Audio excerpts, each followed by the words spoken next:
تو وہ لوگ ان ساری چیزوں سے جب تک بچتے ہیں، اللہ رب العالمین نے فرمایا ہے الا اللمم،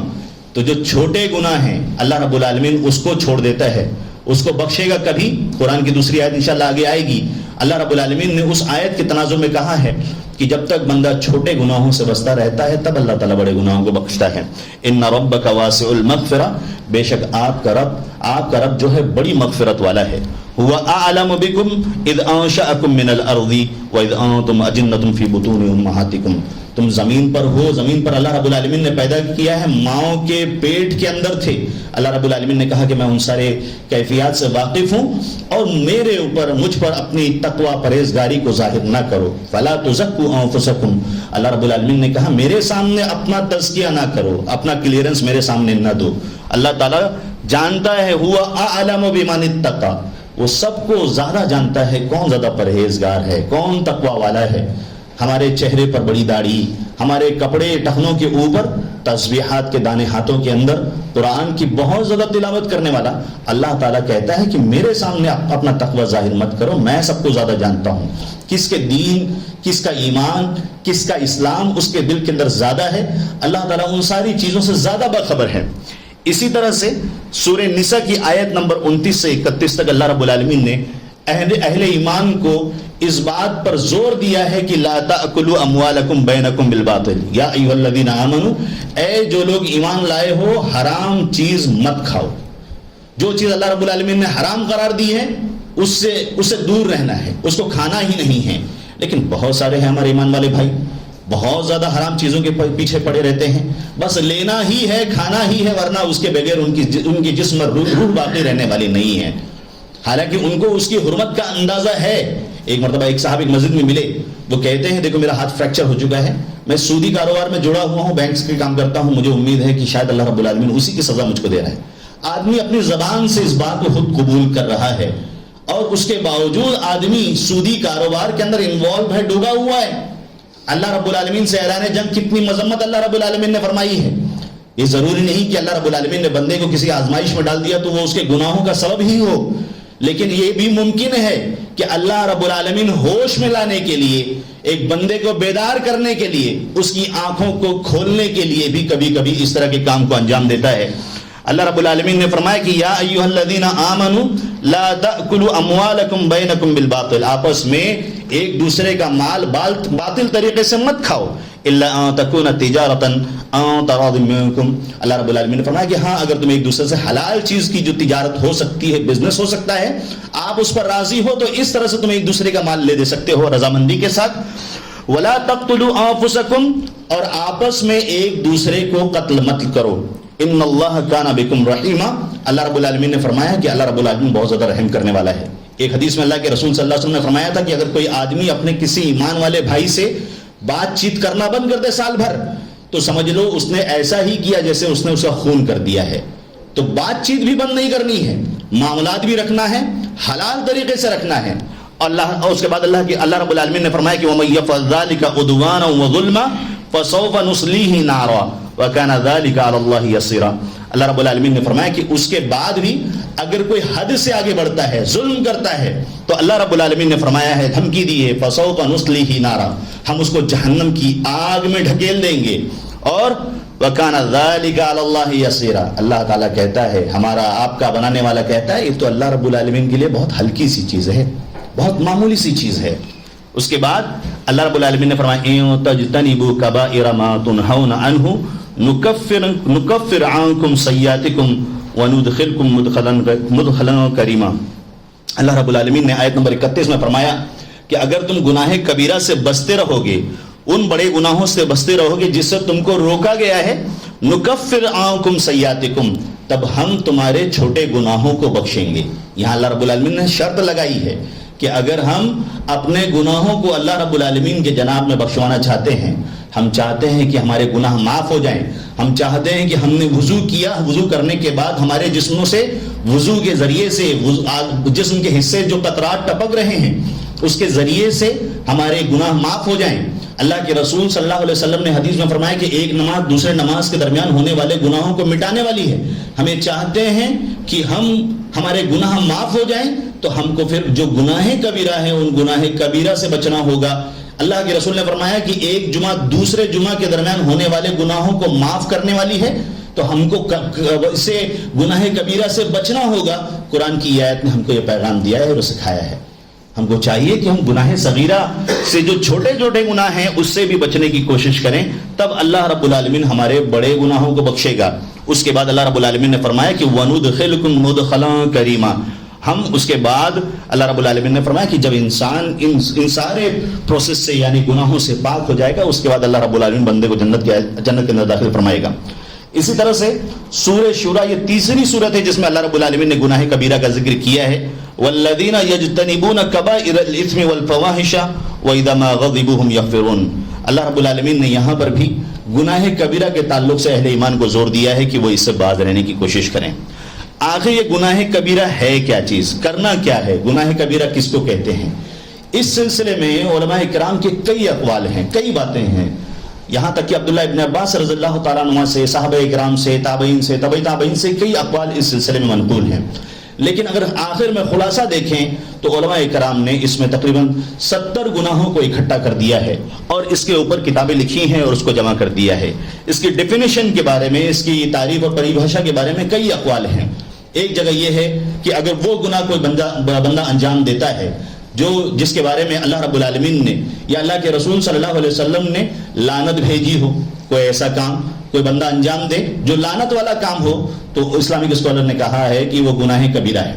اسی طرح سے وہ کام جس کے بارے میں اللہ رب العالمین نے جہنم کی دھمکی دی ہے کہ ایسا کرنے والا جہنم کے اندر جائے گا، تو اس کو گناہ کبیرہ کہا گیا۔ یا پھر وہ کام جس کے بارے میں اللہ کے رسول صلی اللہ علیہ وسلم نے اور اللہ رب العالمین نے برات کا اظہار کیا ہوا ہے، تو یہ سارے کام یہ گناہ کبیرہ کی فہرست کے اندر داخل ہوتے ہیں۔ لہٰذا ہم کو اور آپ کو چاہیے کہ اس طرح کی جتنی بھی باتیں ہمارے سامنے آئیں تو اس سے اپنے آپ کو بچانے کی کوشش کریں۔ اس سلسلے میں اہل السنہ والجماعت کا جو عقیدہ ہے اس کو جاننا ضروری ہے، کیونکہ اہل السنہ والجماعت کا جو عقیدہ ہے اس بارے میں کہ گناہ کبیرہ کرنے والا اللہ رب العالمین کی مشیت پر ہے توبہ، اگر وہ توبہ نہیں کرتا ہے تو گناہ کبیرہ کی بخشش کے لیے ہمارے لیے لازمی اور کمپلسری ہے کہ ہم توبہ کریں، ہم سے توبہ ہونی چاہیے، تب اللہ رب العالمین ہمارے گناہ کبیرہ کو معاف کرے گا۔ لیکن وہ گناہ جو اس فہرست میں نہیں ہے، جو گناہ صغیرہ ہے، اللہ رب العالمین کی رحمت سے امید ہے کہ ہماری نیکیوں کے ذریعے سے، اطاعت کے کاموں کے ذریعے سے اس کو ختم کر دے گا۔ لیکن ایک بندہ اگر بنا توبہ کیے دنیا سے چلا گیا اور گناہ کبیرہ کی بھرمار ہے اس کے پاس، تو معتزلہ، خوارج اور ان لوگوں نے کہا ہے کہ ایسا شخص ہمیشہ جہنم کی آگ کے اندر رہے گا، جبکہ اہل السنہ والجماعت کا عقیدہ ہے کہ آدمی جہنم کی آگ کے اندر ہمیشہ نہیں رہے گا، اللہ کی مرضی ہے، اللہ تعالیٰ چاہے تو معاف کر دے۔ اور حدیث شفاعت آپ کے سامنے ہے جس میں آپ نے سنا ہے اس سے پہلے بھی کئی بار اس کو، تو اللہ کے رسول صلی اللہ علیہ وسلم کی طرف سے حدیث منقول ہے، اس میں گنجائش ہے کہ اللہ رب العالمین بندے کو چاہے تو معاف کر دے یا تو ہمیشہ ایک مدت تک جہنم کی آگ کے اندر رکھے۔ اسی طرح سے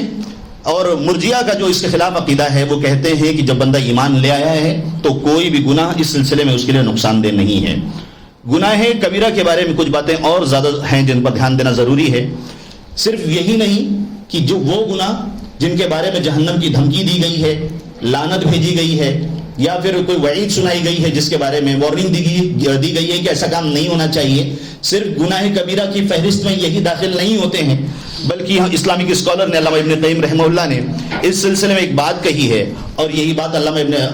حضرت عبداللہ ابن عباس رضی اللہ تعالیٰ عنہ سے بھی منقول ہے کہ الاصرار علی الصغیرۃ، کہ گناہ کے اوپر اصرار کرنا، کسی بھی چھوٹے گناہ کو جس کو ہم چھوٹا گناہ سمجھتے ہیں، اگر کنٹینیویشن اس گناہ کے اوپر ہم کنٹینیو لگے ہوئے ہیں تو صحابہ کرام اور اسی طرح سے اسلامک اسکالر نے کہا ہے کہ وہ چھوٹا گناہ بھی بڑا گناہ ہو جائے گا۔ اسی لیے علامہ ابن عثیمین رحمہ اللہ نے اس سلسلے میں ایک بات کہی ہے، ایک مسئلہ بیان کرتے ہوئے کہا ہے کہ اذا اصر الانسان علی الصغیرۃ وصار هذا دیدنا صارت کبیرۃ بالاصرار لا بالفعل، ایک آدمی گناہ صغیرہ کنٹینیو کرتا رہتا ہے، وہ چھوٹا گناہ تھا، اس کے بارے میں وہ جہنم والی وعید اللہ رب العالمین نے نہیں دی، جہنم کی آگ کے بارے میں نہیں کہا، نہ کوئی وعید سنائی، لیکن اس کام کو کنٹینیو کرنے کی وجہ سے انہوں نے فتویٰ دیا ہے کہ وہ گناہ کبیرہ ہے۔ اس وجہ سے نہیں کہ اس نے اس کام کو انجام دیا ہے، اس وجہ سے کہ اس نے اس کے اوپر اصرار کیا ہے، کنٹینیویشن کیا ہے، وہ اس پر مصر ہے اس کام کو کرنے کے لیے۔ یہ اس کو دکھاتا ہے، یہ اس بات کو ظاہر کرتا ہے کہ اللہ رب العالمین نے اس کام کو حرام قرار دیا ہے، لیکن اس کے باوجود وہ اس کام کو انجام دے رہا ہے، اس کا مطلب اس کے نزدیک اس کی حرمت کی کوئی اہمیت نہیں ہے۔ اللہ رب العالمین کے نزدیک جو اس کی قباحت ہے، اللہ رب العالمین اس سے ناراض ہو سکتا ہے، اس بندے کے نزدیک اس کی حرمت کا کوئی اہتمام نہیں ہے۔ اگزامپل دیا علامہ ابن عثیمین رحمہ اللہ نے، انہوں نے کہا کہ جیسے ایک خاتون سے ایک آدمی بات کرتا ہے لذت حاصل کرنے کے لیے، انہوں نے کہا کہ اس کا یہ بات کرنا حرام ہے، جائز نہیں ہے، اس کے لیے گناہ ملے گا اس کو، اس کے اوپر اگر وہ محارم میں سے نہیں ہے۔ ایسے ہی جاتا ہے بات کرتا ہے، اس سے فائدہ اٹھانا چاہتا ہے، بات کے ذریعے سے کانوں کو، دماغ کو، جیسی بھی اس کی بیمار طبیعت ہے اس سے فائدہ اٹھانا چاہتا ہے۔ تو علامہ ابن عثیمین رحمہ اللہ فرماتے ہیں کہ یہ کام اس کا حرام ہے، لیکن اگر وہ اس کام کو دوبارہ بلا کر کرے، اس سے فائدہ اٹھانا چاہے، اس طرح سے وہ گناہ کی لذت حاصل کرنا چاہے، تو علامہ ابن عثیمین رحمہ اللہ نے اس مثال کو دینے کے بعد کہا، انہوں نے کہا کہ اس کا یہ بار بار اس کام کو انجام دینا، اس غیر محرم عورت کے ساتھ ملنا، بات چیت کرنا، اور اس کی نیت یہ تھی اس سلسلے میں، تو یہ اس کو گناہ کبیرہ تک پہنچا دے گا۔ حالانکہ جب اس نے ایک دفعہ بات کیا تھا، اس نے اس طرح کام انجام دیا، اس وقت تو گناہ کبیرہ نہیں تھا، لیکن اس کے اس اصرار نے، اس عمل نے اس کو گناہ کبیرہ تک پہنچا دیا ہے۔ لہٰذا اگر ہم کسی کام کو گھٹیا سمجھتے ہیں، کم سمجھتے ہیں، ہلکا سمجھتے ہیں، تو اس کی اہمیت، اس کا جو وزن ہے اس گناہ کا بڑھ جاتا ہے، اور وہ بھی گناہ کبیرہ کے فہرست کے اندر داخل ہو جاتا ہے۔ لہٰذا ہم کو گناہ کبیرہ سے بچنے کی کوشش کرنی چاہیے۔ اللہ رب العالمین نے قرآن کے اندر اور اللہ کے رسول صلی اللہ علیہ وسلم نے اپنے فرمان کے اندر اس پر زور دیا ہے اور سمجھایا ہے، کیونکہ ایک انسان اگر اللہ رب العالمین کی رحمت کا متقاضی ہے اور اپنے گناہوں کو بخشوانا چاہتا ہے تو اسے ان باتوں کا خیال رکھنا ضروری ہوگا۔ علامہ ابن قیم رحمہ اللہ نے مدارج السالکین کے اندر کچھ 7 گھاٹیوں کا، عقبہ 7 مرحلوں کا ذکر کیا ہے کہ شیطان جب کسی انسان کے اوپر، کسی ایمان والے کے اوپر حملہ کرتا ہے تو حملہ کرنے کے وقت وہ کن چیزوں کی رعایت کرتا ہے، بہت سسٹمیٹک ہے۔ ہمارے یہاں وہ سسٹم نہیں پایا جاتا ہے۔ ہم اتنے اپنے ٹارگٹ سے ہٹے ہوئے ہیں۔ جس شیطان نے اللہ رب العالمین سے چیلنج کیا تھا اور اس بات کا وعدہ لیا تھا کہ وَلَا أُضِلَّنَّهُمْ وَلَا أُمَنِّيَنَّهُمْ وَلَا آمُرَنَّهُمْ، اللہ رب العالمین سے اس نے کہا تھا کہ میں ان کو ہدایت کے راستے سے بھٹکاؤں گا، ہٹا دوں گا، اور ان کو تمناؤں اور حسرتوں اور امیدوں کے اندر مبتلا کر دوں گا، اور ان کو اللہ رب العالمین کی جو کریشن ہے، اللہ رب العالمین نے جن چیزوں کو پیدا کیا ہے اس کے اندر تبدیلی کرنے کا حکم دوں گا، ان کو بدلنے کے لیے کہوں گا۔ اللہ رب العالمین نے اس کے اس چیلنج کو ذکر کرنے کے بعد فرمایا یعیدہم ویمنیہم وما یعیدہم الشیطان الا غرورا۔ اللہ رب العالمین نے فرمایا کہ وہ تم کو صرف وعدے دلائے گا، تمہارے دلوں کے اندر صرف تمناؤں اور حسرتوں کو پیدا کرے گا۔ اسی لیے اللہ رب العالمین نے قرآن میں تقریباً 7 جگہوں پر یہ فرمایا ہے کہ وَإِنَّهُ لَكُمْ عَدُوٌّ مُبِينٌ، شیطان تمہارا کھلا ہوا دشمن ہے، شیطان تمہارا کھلا ہوا دشمن ہے۔ تو وہ کھلا ہوا دشمن ایک ایمان والے کو اتنی آسانی سے اللہ رب العالمین کو راضی کرنے نہیں دے گا۔ وہ پہلے کیا کرتا ہے، وہ اس کے سامنے آتا ہے، اس کے سامنے وسوسوں کے ذریعے سے اس کے ایمان کو ڈگمگانے کی کوشش کرتا ہے، اس کے ایمان کو خراب کرنے کی کوشش کرتا ہے، اللہ رب العالمین کے بارے میں ایسی باتوں کو کہلوانے کی کوشش کرتا ہے جس سے بندہ ایمان کے دائرے سے باہر نکل جائے۔ لیکن علامہ ابن قیم رحمہ اللہ نے فرمایا کہ اگر بندہ اس کے اندر داخل ہوا اور اس آزمائش، اس شکوک اور شبہات سے باہر نکل گیا تو شیطان خوش نہیں ہوتا ہے، ناراض ہو جاتا ہے اور بے چین ہو جاتا ہے۔ اس کے بعد پھر وہ اس کے اوپر دوسری کوشش کرتا ہے، اس کو وہ دوسرے لیول پر لے کے جانے کی کوشش کرتا ہے کہ اس بندے کا ایمان تو خراب نہیں کر سکا، ایمان ٹھیک ٹھاک ہے، جو اپنے آپ کو اس دعوے میں رکھا ہوا ہے کہ میں موحد ہوں، کفریہ چیزوں کو اس نے انکار کر دیا ہے، ڈینائی کر دیا ہے، لیکن اب اس کے پاس دوسرا ایک آپشن اور موجود ہے۔ وہ کہتا ہے اس سے کہ وہ اس کو عقیدے کے اندر، عقیدے کے بگاڑ کے بعد اس کو بدعات کی طرف لے کر جاتا ہے، وہ اس کو ان عبادتوں کی طرف لے کر جاتا ہے جس کو اللہ اور اس کے رسول نے نہیں بتلایا ہے، جس کی تعلیم اللہ اور اس کے رسول صلی اللہ علیہ وسلم نے نہیں دی ہے، ایسے کام کرنے کی طرف راغب کرنے کی کوشش کرتا ہے۔ لیکن اللہ رب العالمین کی رحمت کے ذریعے سے اور اپنے ایمان اور علم کے ذریعے سے جب بندہ اس سے بھی بچ جاتا ہے اور سنت کے ذریعے سے ان چیزوں کو ختم کرتا ہے تو اس کے بعد شیطان پھر اس کو تیسرے مرحلے میں لے کے جانے کی کوشش کرتا ہے، اور یہ تیسرا مرحلہ یہی گناہ کبیرہ ہی ہے۔ اگر وہ اس میں کامیاب ہو جاتا ہے تو اس کے سامنے وہ اس کو خوبصورت بنا کر پیش کرتا ہے۔ علامہ ابن قیم رحمہ اللہ نے کہا کہ اس کے سامنے اس کی حسن کو بیان کرتا ہے۔ اگر وہ اس چیز کو بھی پار کر لے جاتا ہے اور اللہ رب العالمین سے توبہ کر لیتا ہے تو اس کے بعد شیطان اس کے سامنے گناہ صغیرہ کا چوتھا مرحلہ کہ وہ اب یہ بندہ کفریہ چیزوں سے بچ گیا، بدعات سے بچ گیا، اس کے بعد کو گناہ کبیرہ سے بھی بچ گیا، تب اس کے بعد اس کو گناہ صغیرہ میں انوالو کرتا ہے کہ تو توحید پرست ہے، تیرے ایمان میں کیا پرابلم آنے والا، تو یہ کام کر جا، یہ گناہ صغیرہ ہے، چھوٹے گناہ ہیں، اللہ رب العالمین بخش دے گا۔ اس طرح سے وہ کرتے کرتے کرتے بندوں کو گناہوں کے اندر انوالو کر کے اللہ رب العالمین کی رحمت سے دور کر دیتا ہے، اور اس کو یہ جھوٹے تمناؤں اور حسرتوں کے اندر رکھتا ہے۔ علامہ ابن قیم رحمہ اللہ نے اس لیے آگے چل کر کہا تھا کہ اگر ایک بندے کا ایمان صحیح سالم ہے، اس کا توحید ٹھیک ہے، تو وہ گناہوں کے اندر اپنے آپ کو انوالو کرنے سے بچے گا، کیونکہ اگر توحید اس کا ٹھیک تھا، وہ اپنے رب کے بارے میں، اس کی رضامندی کے بارے میں، اس کو خوش کرنے کے بارے میں اگر بندہ غور کرتا ہے تو اپنے آپ کو اور اپنے توحید کو ان ساری چیزوں سے بچانے کی کوشش کرے گا۔ اسی لیے اللہ رب العالمین نے اپنے قرآن کے اندر، اللہ کے رسول صلی اللہ علیہ وسلم کے فرمان کے اندر اس طرح کی چیزیں ہمارے سامنے کافی موجود ہیں۔ ہمارے اسلاف میں سے ابراہیم بن ادہم ایک مشہور شخصیت گزری ہے، جس کے بارے میں یحییٰ ابن معین رحمہ اللہ نے اور دیگر اسلامک اسکالر نے کافی باتیں بیان فرمائی ہیں۔ ان کے سامنے ایک شخص آتا ہے اور اپنے مسئلے بیان کرتا ہے، کہتا ہے کہ مجھ سے بہت زیادہ گناہ ہوئے ہیں اور میں بہت زیادہ پریشان ہوں۔ علامہ قرطبی رحمہ اللہ نے اپنی کتاب میں اس کو ذکر کیا ہے۔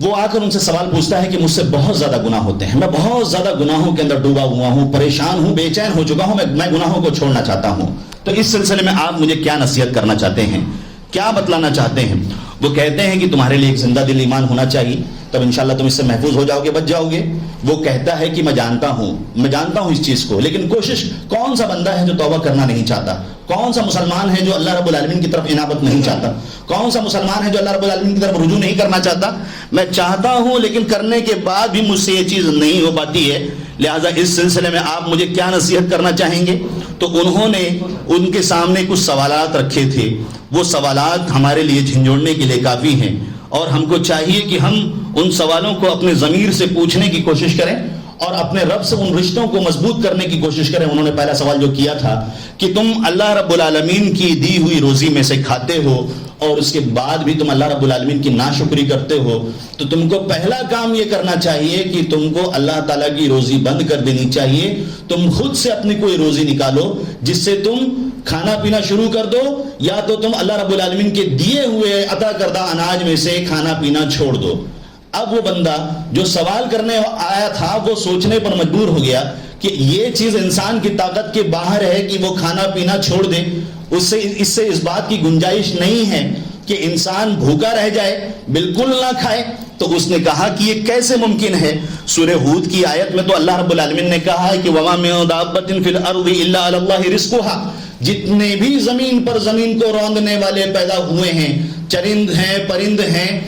اور مائی مخلوق ہے، پانی والے مخلوق ہے، بری مخلوق ہیں، سب اللہ رب العالمین کے محتاج ہیں، سب کو اللہ رب العالمین روزی دے رہا ہے۔ کہ کیسے ممکن ہے کہ اللہ رب العالمین کی عطا کردہ روزی میں سے میں نہ کھاؤں؟ اس کے بعد انہوں نے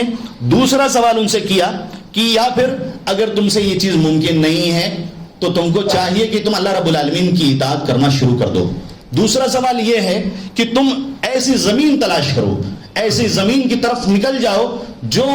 تمہاری اپنے خود کی نئی زمین ہو، اللہ رب العالمین کی زمین نہ ہو۔ یہ کیسے ممکن ہے کہ اللہ رب العالمین جو سارے بادشاہوں کا بادشاہ ہے، سارے مالکوں کا مالک ہے، اس کی زمین کے اوپر رہ کر تم زمین پر گناہ کر کے دندناتے پھرو اور اس کے بعد اللہ رب العالمین کی طرف رجوع نہ کرو؟ تو اس بات کی اجازت کیسے ہو سکتی ہے؟ اگر آپ اس آیت کو سورہ رحمان کے اندر غور کریں تو یہی چیلنج اللہ رب العالمین نے ہم اہل ایمان سے بھی کیا ہے کہ یا معشر الجن والانس ان استطعتم ان تنفذوا من اقطار السماوات والارض فانفذوا لا تنفذون الا بسلطان۔ اللہ رب العالمین نے اس آیت کے اندر ہم انسانوں سے اور جناتوں سے مخاطب ہو کر کہا ہے کہ اے جناتوں اور انسانوں کی جماعت اور انسانوں اور جناتوں کے گروہ، اگر تمہارے اندر اس بات کی طاقت ہے کہ تم آسمان اور زمین کے کنارے سے باہر نکل سکتے ہو تو نکل جاؤ آسمان اور زمین کے کناروں سے باہر، اللہ رب العالمین کی زمین کو چھوڑ کر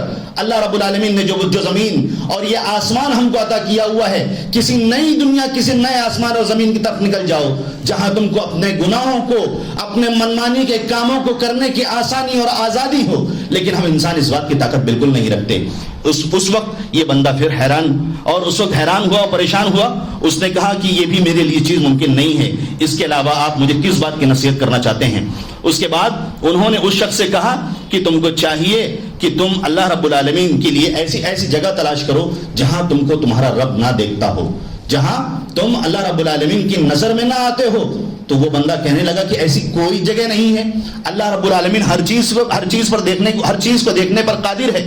اسی طرح سے انہوں نے چوتھا سوال ان کے سامنے رکھا کہ تم کو چاہیے کہ جب تمہارے پاس موت کا فرشتہ آئے تو تم اس سے کہنا کہ مجھے تھوڑی دیر مہلت دے دو، میں منمانی اپنے طریقے سے عبادت کو انجام دے لوں جس سے میرا رب راضی ہو جائے۔ تو وہ سوال کرنے والا کہتا ہے، اللہ رب العالمین نے قرآن کی آیت کے اندر ارشاد فرمایا ہے کہ جب روح کو قبض کرنے والے یا قیامت کے دن جہنم کے اندر سزا دی جائے گی تو لوگ تمنائیں اور امیدوں اور حسرتوں میں اللہ رب العالمین سے دعائیں کریں گے کہ اے میرے مالک مجھے تھوڑی مہلت دے دے تاکہ میں جاؤں نیک کام کروں۔ قرآن کی دوسری آیت کے اندر اللہ رب العالمین نے فرمایا ہے کہ وہاں اللہ رب العالمین کہے گا اتنی مدت تو ہم نے تم کو دی تھی جتنی مدت کا تم سوال کر رہے ہو، لیکن تم نے اتنی مدت کو حاصل کرنے کے بعد بھی اپنے رب کو راضی نہیں کیا۔ اس کے بعد قیامت کے دن پانچواں سوال ابراہیم بن آدم نے کہا کہ پانچواں سوال آپ ان سے پوچھیے، ان سے یہ پوچھا گیا کہ جب تمہارے پاس جب فرشتے آئیں گے جہنم کی سزا دینے کے لیے تو تم اس وقت اس سے اپنے آپ کو بچانے کی کوشش کرنا، اس سے دور اپنے آپ کو رکھنے کی کوشش کرنا۔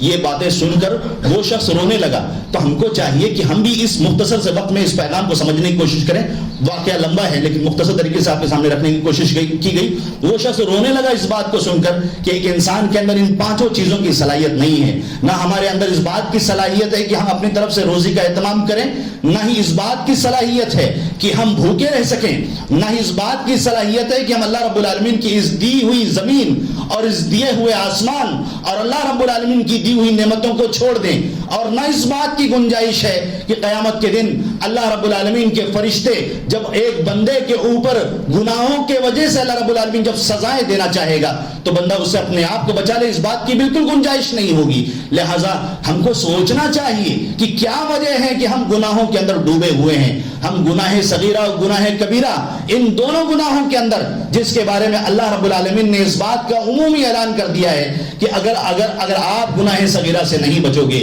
تو میں تمہارے گناہ کبیرہ کو نہیں معاف کروں گا۔ لہٰذا ہم کو اللہ رب العالمین کو راضی کرنے والے کام کرنے کی کوشش کرنی چاہیے، وہ کام جس کے بارے میں اللہ اور اس کے رسول صلی اللہ علیہ وسلم نے جہنم کی وعید سنائی ہے۔ اس میں تفریق کرنے کی ضرورت نہیں ہے۔ ایک ایمان والا اس کے سامنے دونوں چیزیں آئیں گی۔ اللہ کے رسول صلی اللہ علیہ وسلم نے فرمایا تھا کہ خوش نصیب ہے وہ انسان جس کے نامہ اعمال کے اندر مغفرت، استغفار بھرپور پایا جائے۔ لہٰذا ہم کو زیادہ سے زیادہ اللہ رب العالمین کے جناب میں توبہ کرنا چاہیے، استغفار کرنا چاہیے۔ اللہ رب العالمین سے دعا ہے کہ وہ ہمیں کہنے سننے سے